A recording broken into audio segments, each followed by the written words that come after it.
years. So really driving sponsorship dollars. We wanted to start good things. We started it 2 years ago. So we wanted to work with our clients where they still needed us to find sponsors, but how could we tie those sponsors in with social impact? Billie Eilish's family's nonprofit, Support and Feed, was our first client. We got them basically a global sponsor, Wicked Kitchen, which is a plant-based food brand, to go take a ride basically on her global tour. So we've been doing things like that. We've worked with Pharrell, on his festival, but then also on his 2 big nonprofit initiatives. So that's the kind of the core of what we're doing. Great. Hey, everybody. I'm Christopher Breedlove. I'm the Director of Global Activation for the Burning Man Project. I think Burning Man, we've always called ourselves the world's largest Leave No Trace festival, and that was a great place to start. But sustainability isn't just about cleaning up your trash. It's a lot deeper than that. And so in 2019, we released a roadmap to sustainability for 2030. And in that, we put in 3, audacious goals, which is by 2030, we want to become zero waste, we want to become carbon negative, and we want to be regenerative. And overall, that means that we want to be able to say by 2030, it's better for this planet, for Burning Man to exist than to not exist.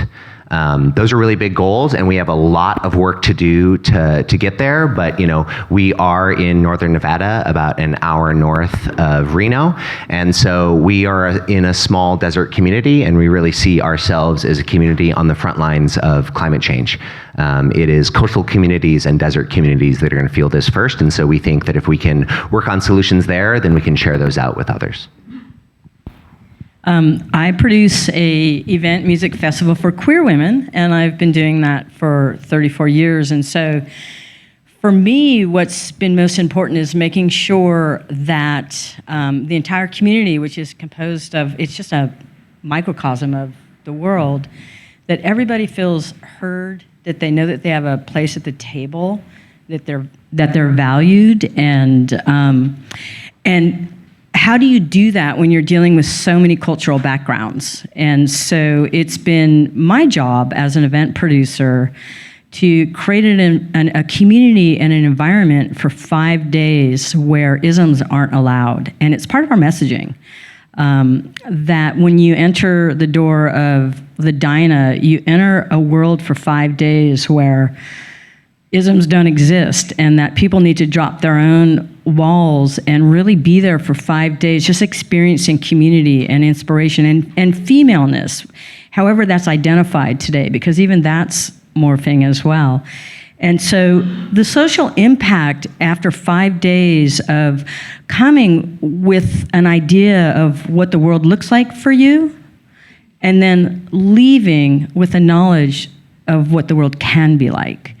And my last statement at the end of my festival is, we've been here for 5 days, nobody's fought, everybody's got along, people who never thought they'd be talking to whatever, however, who they're experiencing. Some people are from parts of the country where they don't have the same kind of exposure that different parts of the country have. And after 5 days, you got along, you connected, you created community. And if you can do that for 5 days, you can do that for 365 days. So take this feeling home with you, and I'll see you next year. Hello, everybody. I'm Neel Vasavada with Overdrive Energy Solutions. What Overdrive is doing is working to decarbonize the music industry. One thing about live performance is, as many of you know, it runs on diesel.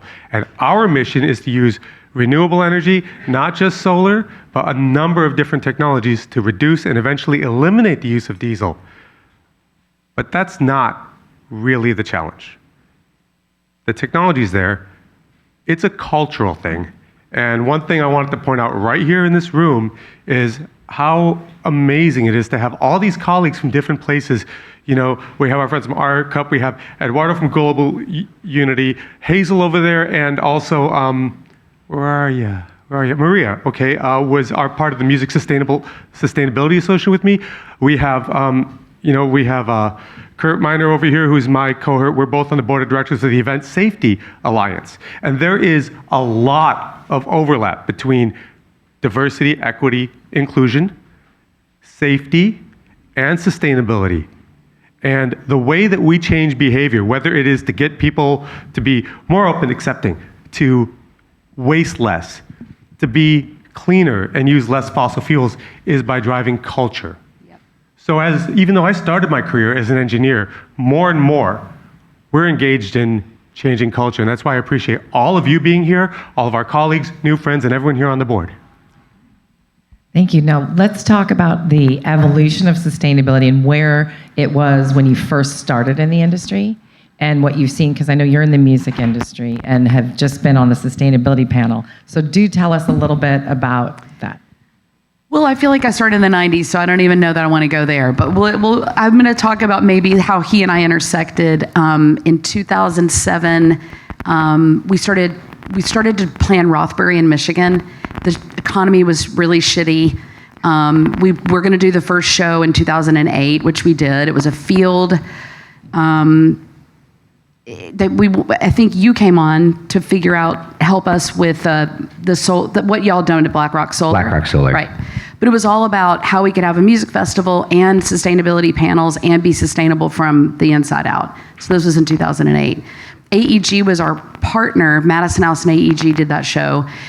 And I remember Sarah Haynes, who was our sustainability director, said AEG anticipated, hey, being sustainable is going to probably cost us 20% more. Understandable. They wrote the check. They funded our show, and it ended up actually saving money because of all the ways we could divert waste, et cetera. However, that was also a huge challenge because, again, the Michigan economy at that time, we were in such a small town. There was no more recycling supported in the town. So it was just such an inside job. I will say, sustainability, and I absolutely echo everything you said. This has to be a cultural shift, and it is an inside job from every single department. So, Sarah's the one that would chase down the compost and make sure it didn't get thrown away. I mean, she's an amazing person. We ended up having landfill, recycling, and compost stations. We work with Budweiser, on how we could take the corn cup and then get it in the compost, and then how it could then become fertilizer for the corn that made the beer. We just was like, oh my God, we're curing cancer here in Michigan. But it was really clunky. But we ended up hiring, and I can't remember the volunteer organization that does this for festivals, y'all, out of Atlanta. We had volunteers at every single trash stop. So the cool part was when you saw it, it was like some really cool 20-something in a feather boa, and she was at the trash station, and this guy goes up, and it's like a moment for him to hey, where should I throw this? And she's like, oh, you should compost that. And it just became this cultural part of, how people were. Yeah, it was great. It was great. And it's nice to see how one person really can make a difference. You had actual people standing there saying, hey, recycle and put this here. It was so laborious. It was so rotary phone. So to see where that, and to go to come on the panel prep with you all and realize, oh my gosh, here we are all these years later. We've come a long way, but I'm shocked we're not leaps ahead of where we should be. And we forget that some places in the country don't even have recycling. Right. And they don't even have that as an option at a festival or even in their neighborhood. Right. And that we do have a long way to go. We were able to re-implement that in the county. With your help, we were able to create, we basically copied what y'all do in Black Rock City. In the public schools around there, we were able to install a solar program. So then they had they had renewable energy, and then credits, et cetera. So and then the kids are learning along the way that it's great. Solar is important. It was really important for us to make the community feel good. It's a remote part of Michigan, and a lot of those people want to be in a remote part of Michigan, and then hear all these knucklehead 40,000 kids camping in their neighborhood, So I, through the years have been able to, as the sponsorship lady, which usually you're not, that's like the least sustainable person on the team. You got to go do the Coca-Cola deal that gets you the freaking Dasani bottle or whatever and it's just, it's a cycle. But you can have, in every single department, I think, of these big companies or small independent festivals and venues, et cetera, you absolutely can make a change from within, and you could still make your pro forma, and you don't have to have plastic bottles. But it is an inside job. It is. And now, speaking inside jobs, now, Christopher, you have been instrumental in the Burning Man and also helping the community. And we talked about schools. Burning Man has helped the schools in the community. And can you speak a little bit to all of the extent of that? Yeah, I mean, that's a large world, but I think kind of where you were starting, in 2007, our theme for Burning Man was called the Green Man. And that was really our first foray into speaking about sustainability in a large way. And so, oftentimes we have a really dedicated, passionate community at Burning Man. We're very, very lucky. And so a lot of times donors come to us and they say, hey, we'd like to donate this thing. And so that time, someone wanted to donate a large amount of solar panels to us. And so we were able to, for the first time, fully solar power the man back in 2007.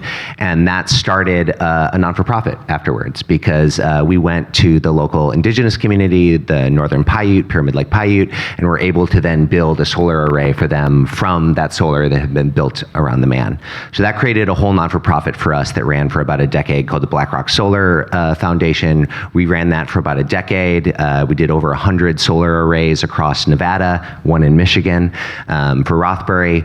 And what's interesting though is it is this kind of cultural change, and it has been, and I agree with you, the tech is here now, but it wasn't back then, and I think that's what's really, really exciting, because now we've reinvested in this space. And for us, when we're looking at this, we're looking at, we go to alpha emissions, which is the things we have internally in our production.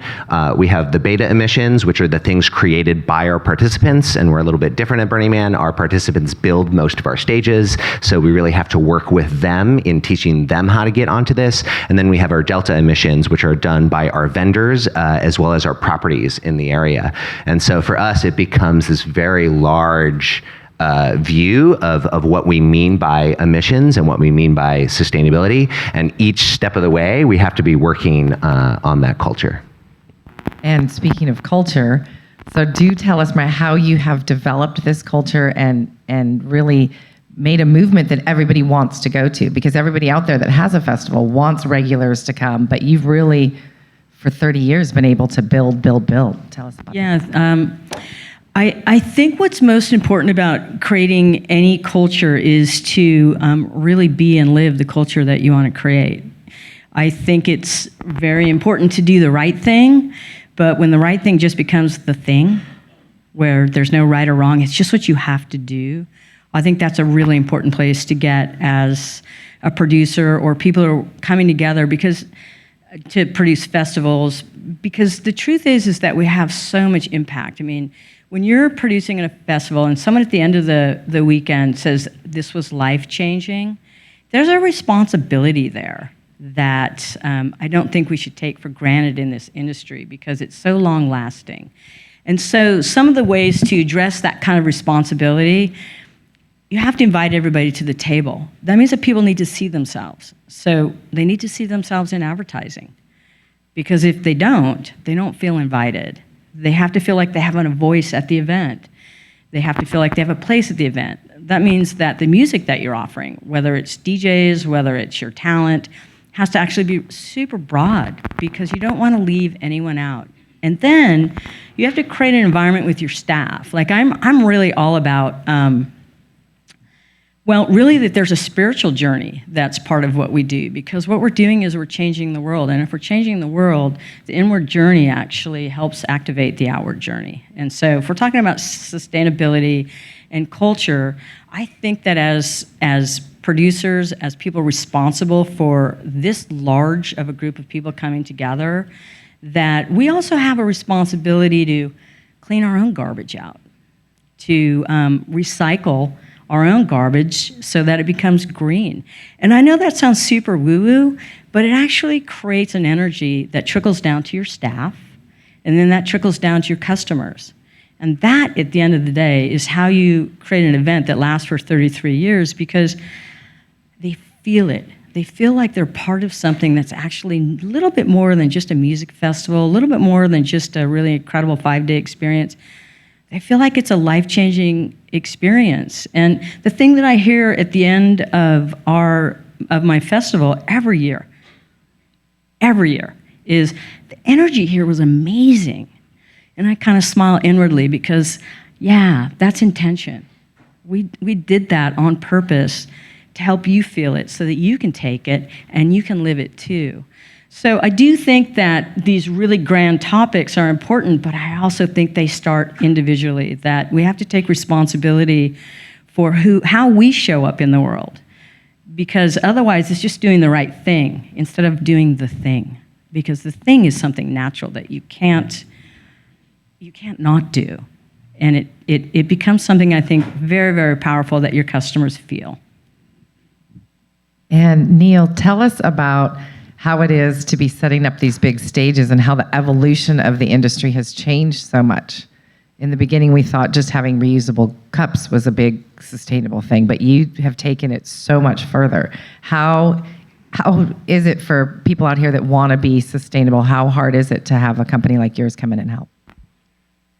It's not hard at all. Yay. It really isn't.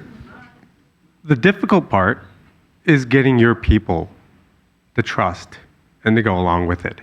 You know, last year was our first big year in operation, and last year we activated the largest sustainably powered stage ever done with a temporary solar installation in U.S. history with Willie Nelson.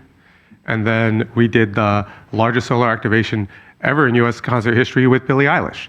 And we did Google I/O. And what was it? I think it was 18 months before Billie Eilish, we did our first event, which was a movie night on the beach in Santa Monica. And now we're doing Cali Vibes and our second Coachella and all of this stuff.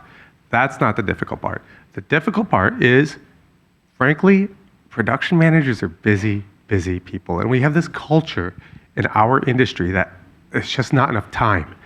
But you know what? Sustainability and, you know, the acceptance and the diversity all brings us, it actually makes our jobs easier and more efficient. But inertia is a tough thing to overcome. So again, I would say it's culture is the challenge. It's not the technology. And I'm gonna get back to that. You know, there's so many things going off my head right now.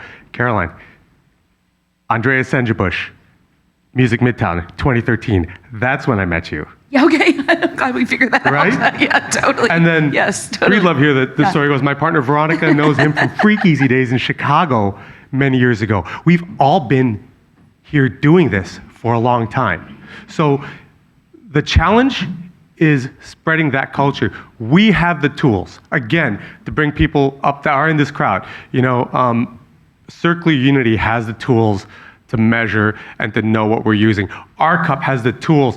Oh my God, guys, I'm at Cali Vibes right now. I was just talking about this. Got my production bracelet and everything.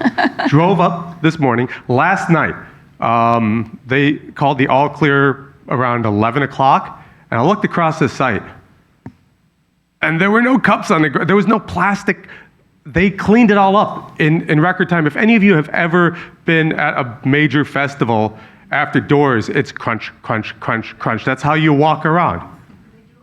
They did our cup there. Oh, nice. And it is amazing. It was, but you know what, guys? It was easier, right? And when you don't have to put your power source 500 feet from whatever it's running because of the fumes from diesel and the noise, it's easier. You can design your festival layouts to be better for the crowd, better for the artists, better for the staff. So again, for the third time, I think I'm going to say the tricky part is changing the culture. And once you get that, everything else flows from it. And Caroline, I was going to say, I want to talk, if anybody wants to talk about the MSA, I think that's the best thing I've seen happen in a really long time. Because it's Tell us more detail. 52,000 conversations from all the different, so many different people. And it was like Live Nation and AEG and a bunch of independents all coming together to say, holy shit, how do we share all this intel? We're not going to compete about how we can all become more sustainable. So seeing everybody come together last Monday on that was really great. I feel like you're maybe more, you may know more. I think I'm on the advisory board. Yeah, there we go. Yeah. And I might have called it the Music Sustainability Association. I think it's the Alliance, right? I forget. Yeah. When we were during COVID, we created something at AEG. Amy Morrison created something called Climate Positive Touring, and it was this working group across all of AEG's global touring groups. It was just really like 8 of us. We get on the Zoom and try to figure out, all right, if we've got to pause, how do we figure this out from the inside out? I thought as a sponsorship person, I could sell my way to succeeding there with all the change, right? Okay, it costs this, how can we get somebody to pay for it? It wasn't that quick, it wasn't that fast, but that's what I was trying to do from my standpoint. Usually I think, I'm not dissing sponsorship people, but I don't think they're always the first people in the room when you're trying to figure out sustainability. So anyway. Can you all share a little personal story about how you've seen an impact and what you've seen personally?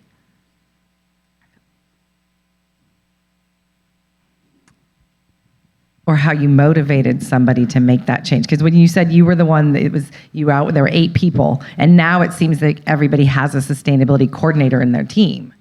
And to just see that how that's changed.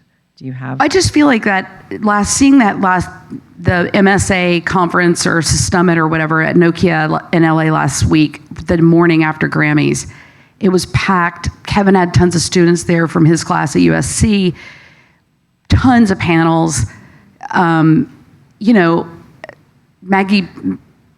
was there, at 9:00 in the morning. Her kids had just won 2 Grammys the night before. Like, hey man, she's there bright and early talking about all the food choices they made on Billie Eilish's tour and all the change they made.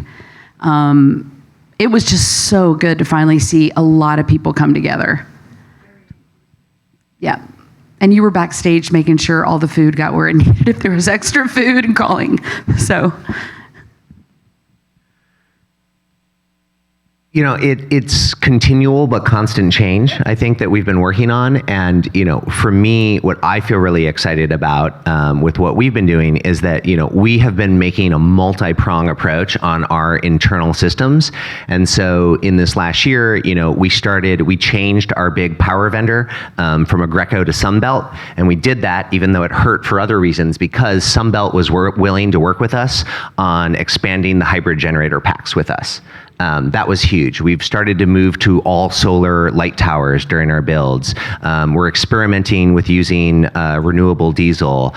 We've been buying as well as renting different solar assets and checking those out, which, as Neel was saying, allows us to all of a sudden think about how we design our production differently, because all of a sudden we don't have to worry about bringing fuel trucks in or whatever that type of operations in the back is. So then all of a sudden we get to tuck solar and power in different places that we couldn't do it before. And for us, and these are still preliminary numbers, but last year we were able to save about 40,000 gallons in our production system just from our changes last year. With our hybrid generator packs that we were able to use, that meant our generators were running 50% of the time on average, and when they were running at 100% efficiency, and then they would turn off. And that means that we ended up dropping our estimated emissions by about 10% last year. And I mean, that's a start. We have a long way to go, but if we can continue to make those changes and we can continue to move that culture and everything, that's huge. And we may go back to this, but just one other thought is that, I don't know if you guys know, but we had this massive rain event last year at Burning Man. The media made it look like it was a disaster zone. In fact, it was awesome. I had a really great time. We can talk about it. I second that. Yeah. That was awesome. It was great. But we made all these changes. We changed our power power grids. We changed some of the toilet infrastructure we were using to these regenerative toilets. And guess what? That equipment worked better in that rain event. All of a sudden, we didn't need those fuel trucks coming in. We were able to run longer off of those hybrid packs. The solar was running no matter what. Those toilets that were the regenerative toilets worked without the pump trucks. And so not only was it more efficient, not only is it going to save us money in the long run, but it was better for our production and it was better in a disaster situation. And so to me, it just makes sense, whether or not you even care about the planet, these new tech stacks make a better experience for everybody. All right. Right on. Yeah, what he Hotties. said, absolutely. For me, it has been through music and through the way that I book. The festival is well known for picking the next big thing in music, but I'll tell you, so I've had some pretty notable people on my stage, from Meghan Trainor, Lady Gaga, Katy Perry, yada yada. Queer artists wouldn't play the event. It was really interesting. So straight artists wanted to, because they wanted to expand their market, and queer artists were afraid to get pigeonholed into being a queer artist. And so there was a really long time where, like, it took me 10 years to book the Indigo Girls. It took me, Melissa Etheridge still hasn't played it. God bless her. But what happened was something that was really beautiful to see. The Me Too movement started happening, and in alignment with that, I think queer women started feeling like, hey, I'm living my life out loud, and if that doesn't work, I'm just doing it on my own terms. And so I started seeing artists coming out that were getting record labels, were getting contracts, and could be out and living out loud. And so I shifted from a very mainstream approach to booking to actually booking LGBTQIA artists who are emerging talent. And they're busting the ceiling right now. Last year we had Fletcher, who's just become hugely famous, or I book queer-friendly artists now. And I also think that when booking, I like backstories. So Jessie Reyes was one of our headliners, and her backstory has a lot to do with the Me Too movement. She's actually a hero of the Me Too movement. But and I share those stories when I'm advertising, because I think it's really important that my customers know that that mental illness, for instance, Kiana Lede was one of our artists, and she was a big proponent of, mental illness, getting help, not stigmatizing mental illness. And so I have been able to actually go dip back into my community and promote them in a way that I couldn't do 10 years ago. And we focus 90% on helping LGBTQ emerging artists get on our stage, because the industry is watching our stage because of our track record. So that's been an important aspect. And then the other thing I'll tell you about sponsorship is that turn down dollars that are not in alignment with your cultural goals, because it's not worth it. And so our main sponsor is Tito's, who is one of these stellar companies who is constantly using their product, the money that they make, to do good in the world. And I think things like that are really important when you're promoting your event. Sponsorship's hard to get. So I know it can be super difficult, but I think it's important, if you align with sponsors that speak your language, that you're going to create relationships that last and last and last, and you're going to feel better about the experience. And Neel, did you want to share in your industry getting people going? And Well, yeah, I want to talk about challenges for a moment. I appreciate the positivity here, but I'm going to be blunt about something right now, okay? And that is that diesel generator companies are not power companies. They deploy diesel generators. And there's a lot of talk about sustainability, but the simple fact is, in business, every renewable energy system that they deploy displaces a revenue stream for them. It displaces fuel service. It displaces maintenance. It displaces an asset that they've owned for years and years and years. And this is a big problem. So how do we get past that? And we talk about culture and everything. Well, it's those aha moments. I think we've all talked about these aha moments where someone realizes what I just said, or how it relates to everything you guys do. And I'll give you one of them. So next time any of you are working a festival, say before doors or after, just sit back, close your eyes, and try to enjoy the silence after the crowd's left. Because you're not going to, because there's a persistent hum of diesel engines in the background the whole time, except at Luck Reunion. When we did that show, now, it's all about, it's not, like I said at the very beginning, it's not just solar. And we had several days of clouds, and we had to hybridize a generator for 2 hours. We ran a generator for 2 hours, which provided enough charge and battery to last 12 hours on stage. We still reduced fuel consumption by 95% at that festival, and everybody was like, oh my God, you could smell the diesel, you could hear the generator. It was so in your face.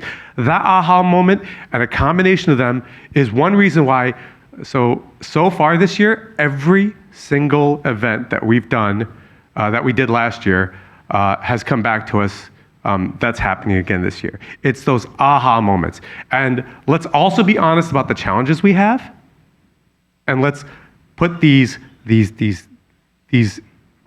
times when people really, really feel the change, they see the change, they see the benefits, they see that their jobs are actually easier, they see that they're appealing to even more positive environments in their audiences and things like that. We need to leverage those moments. And can we also talk for people that are wanting to do a festival and wanting to be sustainable?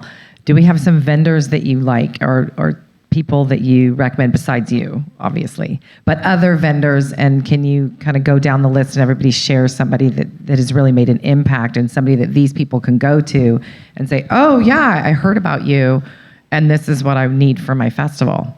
Maybe if the food that you were talking about, your plant-based food. Okay. You start. Sorry, I need one more second to think. I'm just blanked out on. I know I'm supposed to have this prepared. Yeah, well, I mean, there's a lot of them, so I think it really depends on what arena you're in. A resource, I would say, because, one thing that we haven't really talked about and a little bit is, compost. I think figuring out how to compost your food waste is a huge thing if you can do it at your event. There are companies out there, but there is a network out there called Make Soil. You can look at it, makesoil.org. You can go on that map. You can find who a soil creator is near your event. You can call them up and you can make a partnership right there. I think that the closer you can keep that food waste, you can keep that carbon coming back into the soil. Those are closed loop systems. That's super important. Food waste is one of those top 10 things that's actually driving carbon emissions. So that's huge. I'll also mention some friends. They're not really ready to scale yet, but I'm very excited when they can. They're called Ecozoic Resources. They are a regenerative toilet system. They are, again, you can go in that and it is a better toilet experience. When you think about innovation, you think about places that everyone hates. No one I've ever talked to liked going into a porta potty at a festival. And let me tell you, you come into these and they don't smell because they're biodigesting the human waste really quickly. They're moving the fumes through a carbon filter. They've got lights in them. It means people take care of them because all of a sudden they're not trying to hover above it and get out as quickly as possible. So right there, it's amazing. I'd rather be in that toilet. And, they need to be able to. It's true. And then it creates humanure that can go back into the soil, And these things, I think what's important is that a lot of these companies, and again, like Neel, with what you guys are doing with Overdrive, these companies are scaling up right now, right? And they are competing against the big boys, right? They're competing against the big diesel generator companies. They're competing against United Site Services, whoever it is. And so the more of us who can get in there and help these guys come up, there are people from our community too. I think that's the really exciting thing. The reason these companies are here is because people have been working in production. They know there's a better way. They want to build these systems. So that would be my quick pitch on just a couple of these, because there's a lot of them depending on where you are. Thank you for going first. For me, it's sustainability is a little bit challenging for me because I work out of a hotel. But there are things that you can do, so I don't control if they compost, I don't, but we make recommendations. And the one that I love the most is we actually ask people to bring their own towels to the pool. And it's just a super small thing, but when you're going through the hotel towels and you're just detergent and laundry and detergent and laundry, and it's like, bring your own towel, guys, because this is just one really small way that we can help the planet by not relying on just, it's so easy to go, oh, here's the old towel, I want a new one. But then we ask them to do things that we do have control over, like making sure that there are a lot of plant-based choices on the menu, because they're going to serve burgers and hot dogs. And the hotel's also great, and I'm sure you see that with a lot of hotels. The hotel that I work out of, they ask you not to, to not throw your towel down unless you absolutely have to, even in your hotel room. Like little small things like that tend to actually make a huge difference. And then, just trying to keep the waste down as much as you can. Again, it's hard when you're in hotels, but you can think out of the box with them and ask them to do things that maybe they wouldn't regularly do, so that you are at least doing as much as you can in an arena that you don't have as much control over. Well, I've mentioned a couple of the vendors who are here right now and organizations who are here right now, but there's one that I haven't yet, and it's not a vendor as much. It's a nonprofit, reverb.org. Yeah. They have done more for sustainability than I've seen for so many years, and it wasn't our friends in production, it wasn't my friends in engineering that really opened the door. It was me cornering Adam Gardner at an event and looking him in the eye and saying, we could do this. And he gave us a little shot, and that led to all these jobs that I talked about here. Because as an artist, he had seen these ideas, he had heard of these ideas, but he didn't know where to go.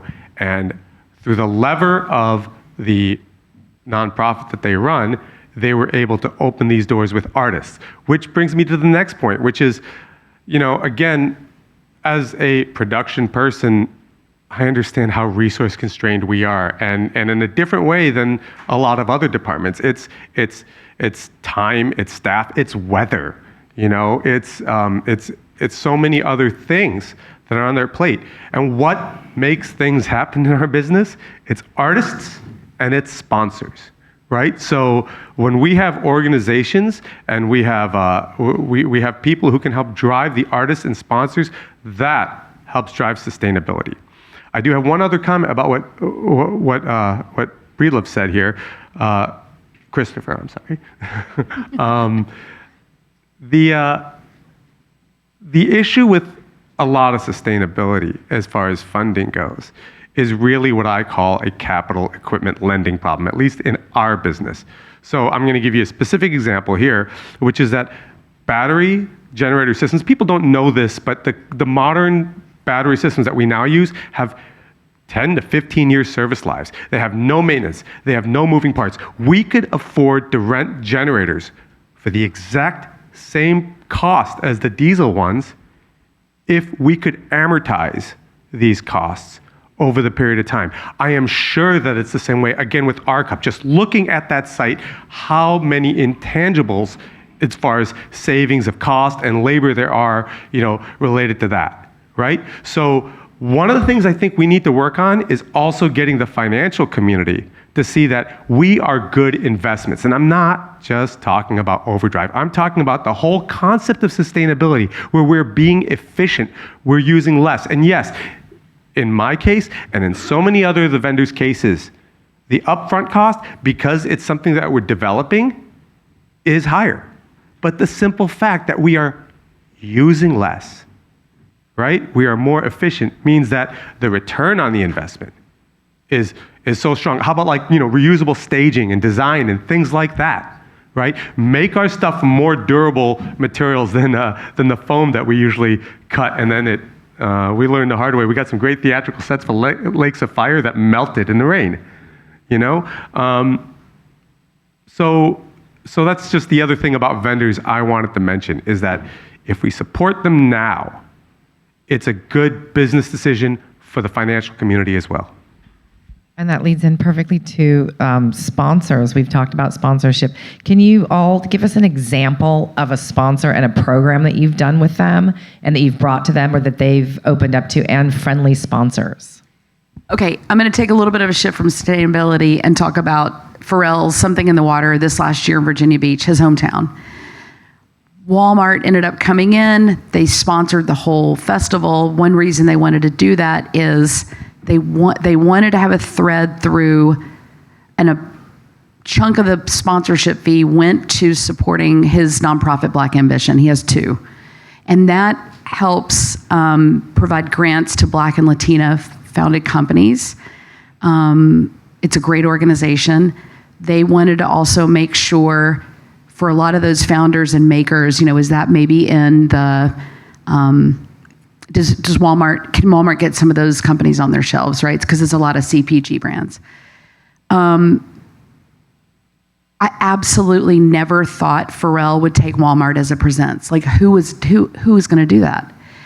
And we teed it all up, and we thought we would, let's tee it all up the best way we can. Robbie Wells was going to bring it to him. And we were preparing it, and they announced that he was going to be head of menswear at Louis Vuitton. And I was just like, oh, y'all, nothing is easy, man. I mean, there's no way that he's going to do this. So we got on the phone, Robbie got on the phone, and he said, okay, how much money is going to go to, how much money is going to go to good, and how many doors can we open with Walmart? And he said, look, yeah, I'm going to go do Louis Vuitton, but at the end of the day, everybody that goes to Something in the Water in the Hampton Roads area goes to this Walmart. It also happened to be the Walmart where there was a mass shooting. They really needed to make sure there was TLC in the community. So that was the most shocking, I think, just the amount. Walmart ended up supporting for another, I'm sure, 7 figures. I don't know what they paid YouTube for that. But they also live streamed the whole thing, and all the interstitials they came down and created were all around, Black executives, Black makers, Black creatives. That was the whole thing, was a campaign from Walmart called Black and Unlimited. So it was just, I don't know, it was the least, it was the least likely candidate you would think that ended up actually. And it shows how one person, Pharrell, can change. One person can make a difference. Sure. And I think he felt like, hey, I can do both. We can do Walmart, and then I could go do Louis Vuitton. I can do both those things. So anyway. Fantastic. We don't do sponsorships. So I have something to say, but I'd love to pass it on to you and maybe close it out from a slightly different angle. I do sponsorships. And what we do every year at the Dinah, because I think that for me it's really important. I have a national, actually a global event. People are coming in from all over the world, but it's really important to recognize the community that you're producing your event in. And so what we do every year, and Tito's is really, I mean, if you can get them as a sponsor, they're so amazing. But what we do is we create a fund every year that they contribute to and that I contribute to, and I bring in a local entity and I give them a free, full, major sponsorship. So their banners hanging at our pool all weekend, and they're on our LED at night. So people are getting exposure to this nonprofit that's local. And then we have signage all over the event about the organization so that they're getting exposure during the day as well. And then we donate money to them at the end of the weekend based on, this kind of formula that we have that also helps create engagement for our customers because they know where the money's going. So, I mean, I think it's really important because a lot of times our charities are national, but I think it's important to not forget the community that you're actually producing your event in. And I think Walmart's is a really great example of really tying into, you're bringing money in from all over, and that money's oftentimes going out of the community. And so just to leave a footprint in the community, that's kind of a way of saying thank you for for hosting us this weekend. And it's also nice to see the social impact and the nonprofits that are involved in festivals. And of course, Burning Man's always been one, but it's so nice to see the community benefiting from things like this. So here's the thing. We're not going to make a dent in global climate change. Not on our sites. Because 70% of emissions are fan travel. So if y'all want to reduce the sustainability impact of music, just move it all to Zoom. Well, we tried that already. How'd that work out for y'all? Right? But here's what we do have. I grew up in an era where music brought attention to apartheid and famine. And it continues to do so these days. And these sponsors, they want to demonstrate to people. We have visibility. So I actually take that back. We have the opportunity to make a huge impact in our communities by showing them via our sponsors, via our events. And by the way, Burning Man is very visible. We learned that when we all came off Playa last year, turned on the news and was like, did y'all hear about this disaster at Burning Man? I was there, I didn't see it. Did y'all? Because there's so much attention on us. And that's why sponsors are so important. They have the ability to amplify this message. We can make huge changes in the music industry, in the festival industry, through the visibility we have. And voting, hello, Tim, there you are, voting and head count. Yeah, and thank you for queuing it up, because I say we don't do sponsors, but what we do is we fund artists. Our event is very much about funding artists, and I don't believe that people want to move into sustainability because of the doom and the gloom. It's out there, we can talk about it, but it's not fun. And if it's not fun, it's not sustainable. We need to show people that the more regenerative, sustainable world is beautiful. It's more inclusive. It's enjoyable to be in, because then people are going to want to be a part of it. So any chance you get to wrap in artists, visual artists, music artists, to amplify that message, I agree, it's not all going to change on the event site, but it is going to change because people come to our events, they find a new way of being, they come back to their own communities, they start to demand those changes there, and that's how that global change happens. And it does happen because of the message from art and music. And the toilets are nice too. Toilets are nice too. Okay, so we're going to open this up to questions with the last minutes that we have. Is there any last comment that you all want to make before we do the questions? Great. I'll bring the mic.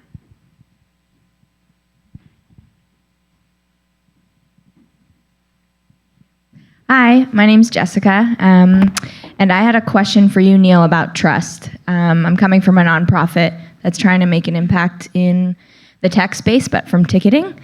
And I see there's a lot of fear and resistance, and I'm just curious how you built your first initial trust. That's a good question. Transparency. We have a big problem with this, folks, too. I've tried to keep this positive, but Burning Man saved 63% fuel through their hybridization efforts. How many people know that? Coldplay reduced fuel consumption 49%. But how many white papers, how many scholarly articles exist delving into the specifics? None, really. We published one with a Sound Future on the Willie Nelson activation. We're looking forward. We actually want to do something on Playa this year with where we're going to talk about the technical details. And that is all about trust. So one thing that we do, very specifically, every single thing that we do is backed by detailed data. It's baked into the gear that we own. Right now, as we speak, every kilowatt hour of energy being used at every spot that we're at Cali Vibes is being logged on a minute-by-minute basis so that we can share it with people and build trust. But the problem is that there's a lot of fear that there's going to be a media narrative. It's going to look at the details that we publish. And that's not sustainable. I am not a PR person, but I do believe that if you want to build trust, we've got to find a way to be honest and transparent with people. We can't hide behind, this fear that we're going to be misquoted. We can't hide behind this fear that someone's going to look at our data or our actions and use it against us, because we're not going to get anywhere. True.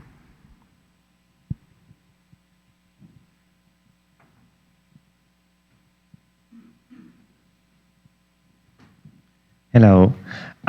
So most of us investing their time and efforts to share sustainability solutions with production team. And I wonder if we can speed the change by making the fans ask for sustainability solutions and to have some code that the fans are asking for in advance. This is what we want to see. This is what we want to experience. So the production team are looking for customers, the fans, to buy tickets. And I'm not sure how much the fans are involving in the moment. So my question to you is, what do you think we should do as a community to help fans to be more aware and to demand sustainability solutions and not to wait for the production team to do those moves? I think, as I already said, what's the shorthand for what the fans want? It's the artists and then the sponsors. So it is hard to speak to 100,000 fans and get them all moving in the same direction. But they are all moving in the same direction already. They're facing the stage. So start there. That's a great point. You know, this is slightly off, but, you know, I think there's opportunities to offer fans perks or other things for making more sustainable choices. And that's how you also find out who your kind of grass tops adopters are in your community. And so, you know, one of our big problems at Burning Man is that we have an incredibly long traffic line coming in. That's usually a thing. And so we're looking at trying to implement HOV lanes. So for people who are mass carpooling, bringing in buses, things like that, they all of a sudden get that in. You know, if we can then collect the data on who that is, I know who my early adopters are, and I can work with those community members to then drive other change. And, you know, there's other things we're looking at around how to include carbon offsets on our tickets. That is not the solution. Carbon offsets are not the solution, but they can be part of it, especially if you use verified sources. And so things like that, kind of finding entrance mechanisms to find who in your community is already interested, I think you can kind of build coalitions that could then push production around that. I think, too, you're mentioning something that also related to a question that was asked yesterday in sponsorship, and that is your stage. Remember, too, that, I mean, it's a really incredible place to message, but it's not just for the weekend. If your event's photographed, it's filmed, it shows up on social media for months and years. And so use your stage and the area around your stage wisely. It's obviously the place for your most prominent sponsor, but it's also a place for you to message whatever it is that you're messaging. So, like, we have like banners up that are just little messages. And they're super goofy. I'm almost embarrassed to tell you, but they'll say things like Dinah love, you know, or just something like really sweet, Dinah joy, you know, just kind of get people in a mood to feel a certain way, and they're positioned so that when people are filming or, you know, or whatever it is that we're messaging, it shows up, and your sponsor loves it too. It's a really great selling point, because with our sponsors, it's like, look, yeah, you're going to reach this many people this weekend, but you're reaching millions because the Dinah shows up in social media, and that stuff lives on it for years, and your banner's placed in a way that you are the premium shot. So that's actually a really good thing to consider with messaging and sponsorship. Here's our next question. Hi, my name is Elmane, and I come predominantly from a marketing background in scaling, especially from nonprofit and corporate in the gaming industry. So I'm curious, when considering starting something and wanting it to be through a foundation of my own, how to go about doing that to have my own social impact be also kind of the place that I'm donating to in my festival so that I can ensure, like, I know for sure that this cause is going to, that this festival and its proceeds are going toward the cause that I want it to go toward. What do you think of that process? Or would you consider doing that yourselves, and why or why not?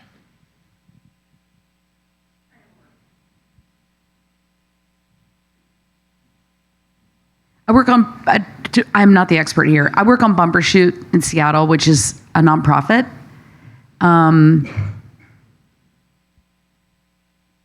I think that's something to explore. I'll give you my number. I'll try to give you as much information as I can. Totally not the expert on it, but it is cool and interesting. It does open a lot of doors because they are a music festival and a nonprofit. That's all I know. And I would say that what you believe in, other people believe in too. So you got to find them, and that's how you would start your base, because they're going to support you and they're going to appreciate that you're bringing something that's close to home for them into public forum, and then it grows from there. I mean, you got to throw an amazing festival, but it'll grow from there because you're starting with something that people identify with and feel strongly about. So, I mean, you're starting with a strong base already. Agreed. Thank you very much, everyone. Really appreciate your time. If you have questions, then please approach these people outside as we get ready for the next panel. Thank you again for attending.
Folks, if we could just take our seats, we're about to start right away. We're running slightly behind, so